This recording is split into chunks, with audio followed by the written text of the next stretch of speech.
So this is a very fun idea that I wanted to share with you. And in fact, I think that's an understatement. When I say fun idea, I mean I was pretty blown away. I'm an enthusiast, okay? My Enneagram is the enthusiast, so it's true. I'm very impressed by a lot of things. But this came up on a coaching call with one of our members who has one-to-one coaching with me, and she's in Beijing. And she's experimenting with AI in some really, really interesting ways. And we were talking about how she has been using Gemini to really amplify the coaching experience and the coaching lessons that she has been developing, the practices by working with me one to one. So I want you to think about how you could use this yourself and maybe where you might like to experiment with it as well. So one of the things that we do in the Joy Studio and with my one-to-one clients is we identify your success blueprint. And your success blueprint is the specific way that you create success and you create results. It's very interesting. A lot of them are quite similar, and then there are like something that's very unique, very specific to the individual. And so what she did was she realized that she was feeling stuck.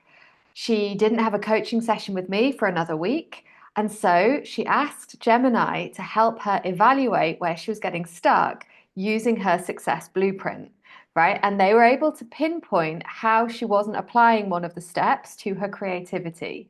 So I love this so much, right?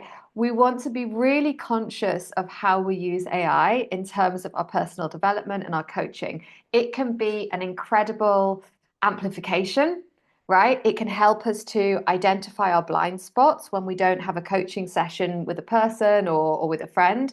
But what I really want to make sure you do is always come back to yourself. Remember, this is a tool, okay? It's a tool to support you. Nothing is as brilliant as you and your brain and your unique experiences. And when you remember that and you're using tools like AI to support that, now we can create some very, very interesting things. So let me know your thoughts. Let me know if you've been running any experiments yourself and how you've been getting on with them. And maybe we can start to collect some prompts that are working for each other. And in fact, I want to share something else. For those of you, like many of us in this community that have multiple languages, what was happening also, the beauty of this, is she was flipping between Chinese and English. So she had created her success blueprint with me in English. Then she was doing her creative process in Chinese. And of course, Gemini, like ChatGPT, can flip between the two. So I'm sharing that with you just to notice how often we hear things, um, for example, language learning is difficult, blah, blah, blah. Like there's a lot of things people say that are connected to time or connected to age. And I just want to reflect for you how that is absolutely nonsense and how your brain can be, like our Joy Studio member, just weaving between and creating this harmony of all the interests and all the things and all the different parts of your brain and creating this amazing result at the end of it. So loved it, wanted to share that.